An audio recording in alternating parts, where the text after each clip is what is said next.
Ok, bonjour, bonsoir à tous. Encore une fois, selon l'heure à laquelle vous allez visionner cette synthèse vidéo de l'analyse hebdomadaire de cette semaine, donc de la semaine du 13 mai. Donc aujourd'hui, on va aborder les fluctuations du Bitcoin, les potentielles nouvelles vagues inflationnistes, où en est l'IKNK. Et je voulais vous partager aussi deux, trois petites recherches qu'on a fait à notre niveau concernant le trading actif et passif. Et le but, encore une fois, dans ces vidéos hebdomadaires, c'est de vous synthétiser les analyses de cette semaine dans des versions un petit peu plus interactives et en vous partageant des concepts qui ne sont pas partageables par écrit. Donc, marché actuel, semaine chargée en annonces économiques. Donc, on a eu plein d'annonces cette semaine, le PPI, le CPI, etc. La mise à jour aussi de notre formulaire Kickstarter. Donc, comme vous l'avez vu, on y a ajouté, je peux vous le montrer en direct, c'est l'avantage de ce format, c'est qu'on y a ajouté des questions qui sont ciblées entrepreneuriat. Alors, étant donné que le but du Kickstarter, c'est de vous apporter des liquidités par l'inscription sur certaines plateformes, et avec d'autres actions. Il y a aussi, via notre mouvement EKNK, donc IC Ecovalis Neoni et Kairos, une possibilité, si vous avez déjà un esprit entrepreneurial, de vous faire accompagner, de pouvoir générer des revenus avec votre entreprise, de pouvoir acquérir des compétences entrepreneuriales, parce que nous, avant d'être des investisseurs, on est aussi des entrepreneurs, parce qu'on délivre un projet, et le but étant de pouvoir de vous mettre en relation avec cet écosystème et en bout de course, que vous puissiez être à même de créer votre propre business, générer vos propres revenus et de devenir entrepreneur et d'éviter tous les pièges que présente l'entrepreneuriat. Donc niveau ICA, toujours dynamique de restructuration juridique. D'ailleurs, on a un appel très très très important ce dimanche parce qu'on a eu une offre qui était très intéressante mais qu'on doit peser avec parcimonie, parce que le but étant encore une fois que votre intérêt soit maximal et qu'on puisse vous délivrer les meilleurs produits possibles. Donc on doit poser pas mal de questions à l'expert comptable et à d'autres intervenants qui nous ont fait des offres extrêmement intéressantes. Donc on doit regarder le tout et prendre le recul nécessaire. Et le formulaire Kickstarter, donc vous l'avez juste ici. Normalement, vous avez le lien à ce niveau-là. Au niveau des business externes, toujours le backtest Forex IKNK. Encore une fois, donc ce backtest vise à pouvoir présenter un produit qui est sécurisé au maximum. Donc on est avec un des traders qui a travaillé à Wall Street avec son apprenti. Ils ont une stratégie de sécurisation qui est assez incroyable. Et comme dans tous les projets sur lesquels on est positionné, on les backtest pendant plusieurs mois avant et ensuite, potentiellement, on les propose. Et là, on peut voir au niveau du drawdown, on est à 1,52. Vous pouvez regarder si vous voulez, si vous avez des questions précises sur la dynamique de trading, il ne faut surtout pas hésiter. Et en termes de performance, ça ne nous dérange pas d'avoir des performances qui sont, disons, à l'ambiqué de ce qui est proposé à peu près partout dans les canaux Telegram de signaux de trading. On vous propose du 40, 50, 60% par mois, etc. Mais on a envie de rester réaliste, on a envie de rester long terme et surtout d'être avec un produit qui peut être institutionnalisé. On n'est pas là pour vous vendre du rêve, on est là pour vous fournir un produit qui est en adéquation avec la réalité du marché. Et d'ailleurs, on va le mettre tout à l'heure en parallèle avec une analyse sur la surperformance de marché. Et vous allez comprendre aussi comment on travaille avec nos signaux. Vous pouvez vous balader sur MyFXBook. Là, il est en clair, bien évidemment, on a anonymisé tout ce qui était liquidité. Mais néanmoins, vous avez la possibilité de voir le drawdown, de voir les stratégies et de pouvoir voir les performances et surtout l'appétence au risque. Ensuite, on a la version 2 de Neoni.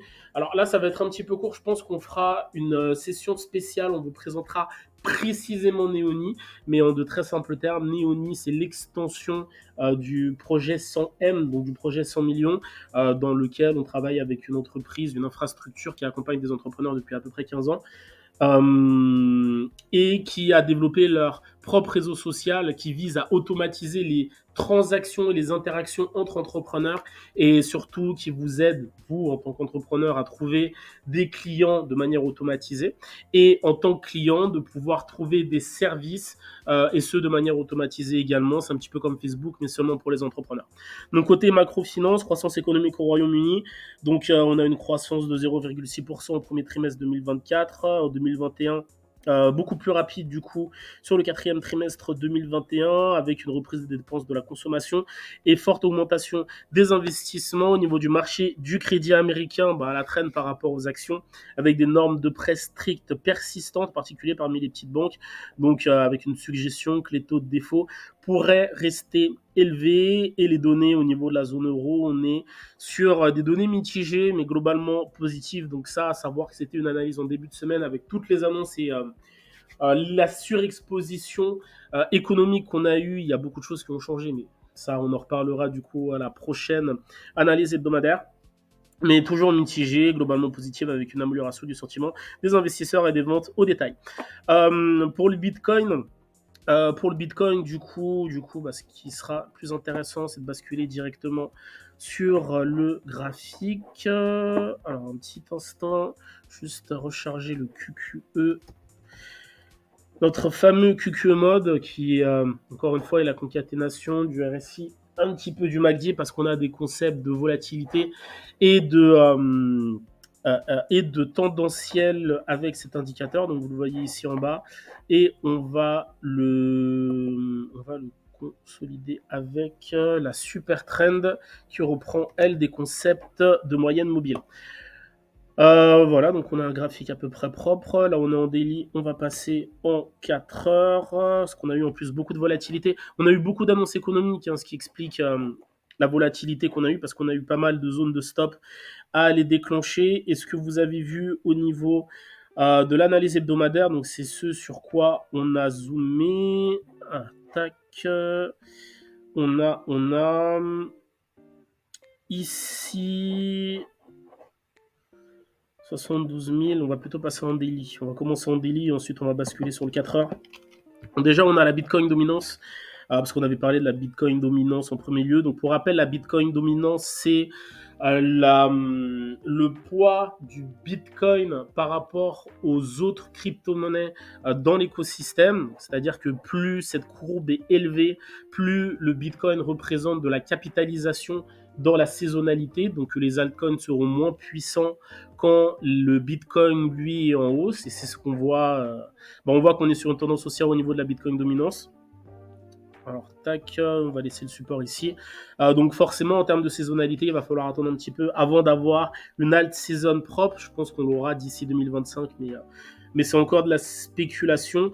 Donc, on avait commencé par ça. Et ensuite, on a le fait que les altcoins par rapport à l'USDT sont en croissance. Donc, on pourra potentiellement, si ce graphique, donc le graphique de la Bitcoin dominante se retourne, avoir une mini alt season, mais assez rapide. Et encore une fois, ça va naviguer de capitalisation des plus hautes aux plus basses. Donc, à commencer par l'Ethereum, le Cardano, le Solana, etc. Ensuite, aller vers les capitalisations un petit peu moins grosses, donc 50 millions, GRT par exemple, qui est l'un de nos favoris, et après les capitalisations encore plus faibles qui rentrent dans le secteur des microcapitalisations pour lequel on a un canal spécialisé, donc de token ICO, NFT et Play to Earn.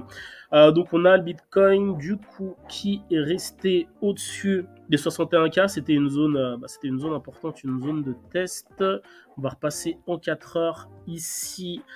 On est là, le 18. Donc, on est à peu près là, lundi. Donc on a gardé notre support 61K, donc qui était la clôture de la semaine dernière. Donc on est toujours sur une tendance haussière. D'ailleurs, on le voit assez clairement au niveau du QQE mode et de la super trend. Encore une fois, le QQE mode se lit très très très simplement. C'est la raison pour laquelle on l'apprécie, parce qu'au-delà de la complexité des données qu'il traite, sa retranscription visuelle est hyper claire. Là, on a un petit signal buy, donc ça c'est le super trend. Et le QQE mode, c'est ça. Donc c'est une bougie bleue Après, la taille des bougies, c'est la volatilité. Après, il y a des concepts d'oscillation, mais ça nécessite qu'on puisse le réexpliquer en formation. Et voilà, une bougie bleue, un buy, on est sur une tendance haussière. Et après, ça se voit aussi par rapport au graphique. Donc on a conservé cette zone, ce qui était indispensable. Et donc le jour où on avait publié donc cette analyse, on avait les taux d'inflation américains et le discours de Powell qui était attendu. Donc forcément, on attendait de la volatilité, chose qu'on a eu. La volatilité, on va quand même le voir ici. On avait pas mal de zones de stop à aller déclencher. Donc déjà, on a eu une accélération haussière au niveau des 66K, donc juste ici, juste après le discours de Powell. Donc zone de liquidité, de stop qui ont été déclenchés avec un travail sur l'imbalance qui avait été laissé ici. Ensuite, une impulsion haussière plus cassure du sommet ici qu'on a eu vendredi. Donc ça, c'est en H4 avec toujours la chasse au stop dans cette même imbalance, avec toujours ce narratif au niveau de l'Ethereum et son potentiel refus au niveau de son ETF sur Grayscale, mais qui fera potentiellement appel. Et si on passe... on va passer sur une autre échelle de temps qu'on présente assez rarement. Il va falloir que je la personnalise parce que je l'avais vu sur un autre graphique. Donc là, on passe en 3 jours et on va aussi charger le RSI. Donc le RSI, Relative Strength Index, qui est un oscillateur. Donc un oscillateur de volatilité. Alors, tac, est-ce qu'on l'a? On l'a ici. Voilà. Donc il est beaucoup plus momentum que volatilité. Donc là, on le voit au niveau du momentum. On va tracer une petite... J'aime pas trop tracer de traits sur des graphiques, c'est très spéculatif et j'aime pas non plus cette notion de géométrie de marché. Mais il y a des notions qui se voient dans n'importe quel type de graphique et qui sont importantes. Et là, on peut le voir clairement ici, où on a une baisse au niveau du RSI. Et au niveau du graphique, on a une hausse. Donc, on a une divergence qui est quand même assez claire à ce niveau-là. Donc, une divergence bullish au niveau du RSI, avec un support qui est maintenu aussi sur le RSI, avec aussi un breakout. Donc, on le voit à ce niveau-là. En de très simples termes, ça veut tout simplement dire que le prix est bullish, qu'il y avait des zones de stop à aller récupérer, que l'open interest et que les funding, donc ça va être en daily, sont aussi haussiers. Donc il y a une exposition au niveau des marchés dérivés, ce qui explique la volatilité qu'on a eue, en tout cas qui la justifie. Parce qu'on a eu le discours qui sont des événements de liquidité, donc qui sont là pour chasser les stops.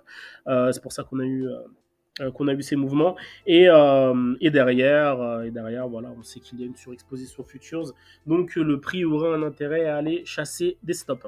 Voilà, je vais essayer de ne pas être trop exhaustif sur cette partie, sinon ça va être un petit peu long. Et sur notre avis, on était sur un marché qui était coincé dans son range depuis le 11 mars, donc en daily, avec un open interest qui venait de se réveiller, le support Fibonacci qui est maintenu, récurrence ici sur les résistances qui pouvaient indiquer un double top. Donc le double top qui est maintenu pour le moment, parce qu'encore une fois, on reste dans un range, on n'a cassé aucun niveau clé pour le moment, mais on reste sur une tendance haussière et des grosses zones de liquidité autour des 46K. Donc sur le long terme, je dis pas qu'on va y aller, par contre sur le long terme, il est important qu'on vienne récupérer, ça on le verra avec le VRVP qui est le volume profile. Volume profile, tac. Tac, donc volume profile ici. Donc le visible range, volume profile. Donc autour ici, ouais, on descend un petit peu bas, je vous l'accorde. Mais ici, on a tac. Ouais, on a des zones de stop qui sont impératives à aller travailler à ce niveau-là, qui en plus correspondent au support du 2 mai 2024. Du 2 mai 2024. 4. Donc ouais, il faut qu'on aille retravailler cette zone parce qu'on a laissé des imbalances, on a laissé des zones d'intérêt que le marché doit aller chasser pour qu'on puisse retrouver une tendance haussière qui est clean, mais il faut que le train soit déchargé. Donc il est important qu'on puisse aller revisiter cette zone. Niveau fondamental, donc la plus grande banque américaine, JP Morgan, qui révèle et est exposé sur les ETF Bitcoin Spot, le milliardaire Mark Cuban qui avait lâché un tweet donc qui disait que Gary Gensler n'a pas protégé un seul investisseur contre la fraude. Tout ce qu'il a fait, c'est de rendre presque impossible le fonctionnement des sociétés de cryptographie légitimes, tuant on ne sait combien d'entreprises et ruinant on ne sait combien d'entrepreneurs. Ensuite, Elon Musk qui compare la Fed à la banque de Monopoly. Vous pourrez le voir sur Twitter, enfin sur X. C'est un tweet assez qui est assez fun. Je vous laisserai le voir ou sinon on postera ici. Ensuite, on a la plus grande banque suisse, UBS, qui révèle avoir investi dans l'ETF Bitcoin de BlackRock et Andrew Tate, donc qui est, on va dire, un polémiste qui est très connu à beaucoup de niveaux, qui est sur le point de quitter complètement le fiat et d'acheter plus de 100 millions de dollars de Bitcoin. Ensuite, on a les zones de résistance qui sont beaucoup plus, parce qu'il y a des zones de résistance et supports qu'on trace de manière traditionnelle. Nous, c'est plus des zones d'intérêt dans lesquelles on a des supports qui ont été créés, des résistances qui ont été créées. C'est pour ça que sur des graphiques, parce qu'on a eu une question très intéressante au niveau du support ICA qui expliquait pourquoi les supports que vous traciez sont différents des supports que nous on trace. C'est parce que nos supports se calent avec l'imbalance et avec les zones d'intérêt qu'il y a aussi à aller récupérer. Donc les zones les plus proches des supports comblées, enfin concaténées avec les zones d'intérêt, c'est celles-là qu'on va afficher parce que c'est celles-là qui déclencheront des zones clés. Donc voilà, et je voulais aussi vous partager donc la raison pour laquelle on travaille de cette manière depuis plusieurs mois au niveau des signaux crypto. Donc on va partir sur l'exemple d'un signal, donc par exemple celui-là, le LNDX. Comme vous l'avez vu, pour ceux qui suivent les signaux, on est très peu sur de l'intraday. On est très peu sur des positions qu'on va garder plusieurs heures, voire plusieurs jours. On est plus sur des positions en growth versus value. Ça, c'est une formation qu'on délivrera, je pense, le mois prochain. On expliquera la vraie différence qu'il y a entre l'un et l'autre, donc de se positionner à la valeur d'une action ou d'un asset plutôt que sur la spéculation de son prix. Et c'est pour une raison simple. Il y a plusieurs études qui sont sorties sur les dernières années. Donc sur le fait que les indices écrasent toujours les géants. Donc c'est une étude qui s'appelle SPIVA, donc qui se scale sur le S&P. Donc le S&P 500 qui est un indice de référence ou comme les banquiers aiment l'appeler un benchmark. Le benchmark, quand vous l'entendez, ça veut juste dire un indice de référence. Et quand on regarde cette étude, quand on regarde cette analyse, on se rend compte que la majorité des traders, des investisseurs actifs sous-performent par rapport aux investisseurs passifs, c'est-à-dire aux investisseurs qui se positionnent sur un titre, qui se positionnent sur un asset, sur un actif et qui laissent le marché faire son travail. Donc, entre guillemets, spéculer activement sur les marchés présente moins de résultats que quelqu'un qui investit de manière passive sur ces marchés financiers. Et je vous enverrai ce lien qui est très intéressant. Peut-être, je pense qu'on en fera déjà une formation plus complète et il y a aussi des publications parce que c'est une étude qui est malheureusement méconnue et qui explique la raison pour laquelle on a ce type de statistiques au niveau des traders, par exemple des traders forex. On en a très peu qui arrivent à performer sur les marchés. C'est pour ça qu'on a dû partir très loin et encore une fois en backtest pour aller trouver des traders qui arrivent à avoir une stratégie cohérente par rapport au marché. Et voilà, donc c'est aussi pour ça que sur nos analyses de tokens ICO, on est très peu sur du court terme parce que essayer de surperformer les marchés, c'est se tirer une balle dans le pied. Et au bout d'un moment, il faut comprendre les statistiques, comprendre les tendances. On est des passionnés de scalping, je vous le dis très sincèrement. On aime beaucoup le scalping, on aime beaucoup le trading sur le court terme. Surtout que le QQE mode fonctionne paradoxalement assez bien dans cette approche.